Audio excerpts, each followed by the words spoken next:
안녕하세요. 마부사키 채널의 남규입니다. 스마트 스토어에 논란이 될 수 있는 공지사항이 하나가 올라왔는데요. 상품의 대표 이미지와 상품명이 다를 경우에 상품이 삭제가 된다 라는 겁니다. 네, 이렇게 말하면은 그럴 수 있을 것 같은데요? 라고 생각을 하실 수 있겠죠. 당연히 망고를 판매하는데 사과를 대표 이미지로 하면은 상품이 삭제가 될 수 있다고 생각을 합니다. 그런데 이번 공지사항을 보시면은 아마 그런 생각도 사라지실 겁니다.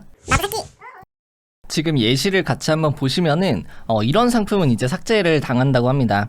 이게 뭐냐면은 대표 이미지를 한번 보세요. 지금 신라면도 있고 안성탕면도 있고 너구리도 있고 짜파게티도 있죠. 여러 가지 제품들을 지금 판매를 하고 있는데 상품명을 보면 농심 신라면 120g 이렇게 딱 하나만 있습니다. 그러니까 상품명에는 신라면 하나만 적어놨는데 대표 이미지에는 신라면 말고도 여러 가지 상품이 있잖아요.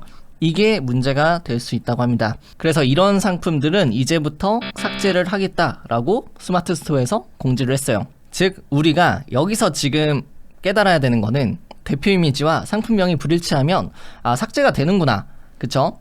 그런데 예외도 있어요. 지금 대표 이미지를 보시면 이게 어떤 걸 뜻하는 상품일까요? 오른쪽에 있는 내용을 토대로 봤을 때는 매트리스, 침대가 상품인 것 같아요. 조금 헷갈릴 수 있잖아요. 왜냐면은 위에 액자도 있고 왼쪽에 커튼도 있고 밑에 카펫 같은 것도 있어요.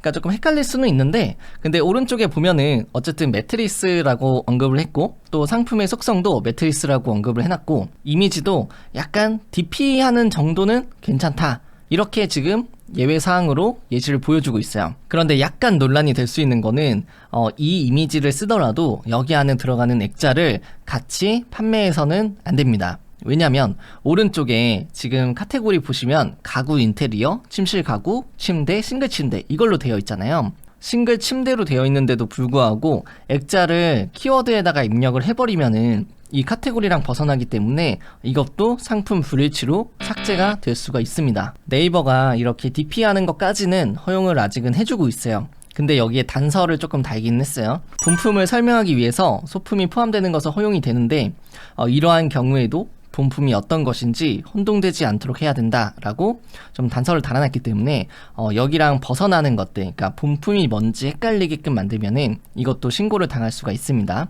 이 점을 좀 주의를 하셔야 될 것 같고요. 그러니까 지금부터 제가 말씀드리는 거는 이 앞에 있는 예시를 토대로 여러 가지 시뮬레이션을 돌려본 건데 결론적으로는 내 상품도 삭제를 당할 수가 있습니다. 한번 같이 보시죠. 이런 경우를 왜 조심을 해야 되냐면은 잘 보시면 내가 판매할 수 있는 상품 개수가 이만큼이나 있는데 이걸 대표 이미지에 한 번에 보여주는 것도 문제가 돼요. 왜냐? 잘 보이지 않아요. 그쵸? 잘 보이지 않을 뿐더러 상품명에다가 이 모든 과자의 명을 쓸 수도 없어요. 글자 수 제한 때문에 안 돼요. 그러다 보니까 골라담기 상품은 문제가 될 수 있다라는 겁니다. 꼭 이 골라담기가 아니더라도 우리가 실제로 옵션이 여러 가지가 있는 제품들도 문제가 될 수가 있어요.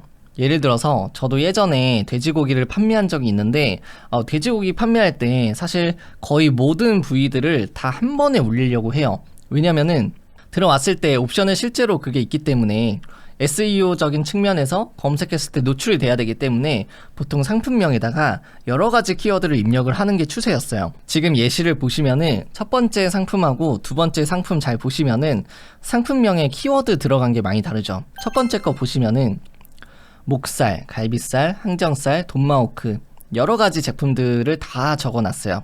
이건 당연히 검색했을 때 걸리라고 이렇게 여러 가지 키워드를 넣는 거잖아요. 그런데 이렇게 작성을 하게 되면은 이 역시 대표 이미지와 상품명이 불일치하기 때문에 삭제가 될 수 있다는 거죠. 그리고 밑에 있는 걸 보시면은 이거는 아주 깔끔해요. 그냥 옛날 냉동 삼겹살 500g 끝.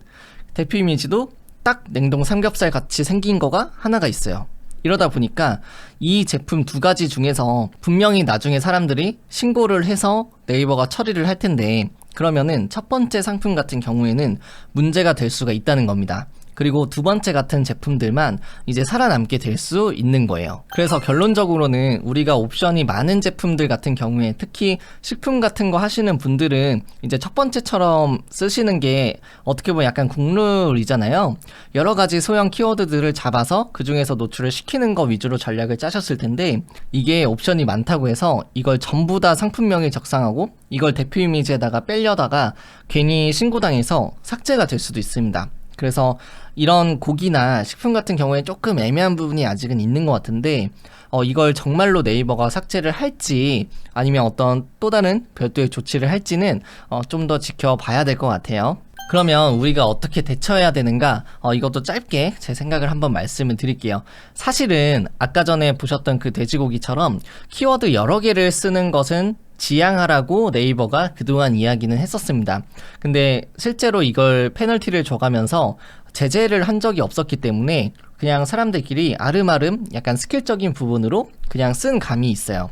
근데 이제 이게 상품이 삭제될 수 있다라고 아예 2월 7일부터 계도 기간 끝나서 삭제될 수 있습니다라고 명시를 해놨기 때문에 실제로 사람들이 이제부터 신고를 많이 하게 되고 또 이런 상품들이 정말로 삭제가 되는 걸 보여진다면은 스마트 스토어에 큰 혼란이 올 것 같아요. 그래서 제가 생각하는 거는 두 번째처럼 깔끔하게 키워드 하나만 입력을 하되 대신에 옵션이나 추가 옵션에서 내가 표현하지 못했던 상품들은 거기서 판매를 하는 방식이 그나마 조금 안전할 것 같고요. 또 앞으로는 여러 가지 상품들을 판매하시는 경우에 아마 상품 각각 업로드하는 것이 어떻게 보면은 스마트 스토어가 그걸 원하고 있는 게 아닌가 그런 생각도 하게 됩니다.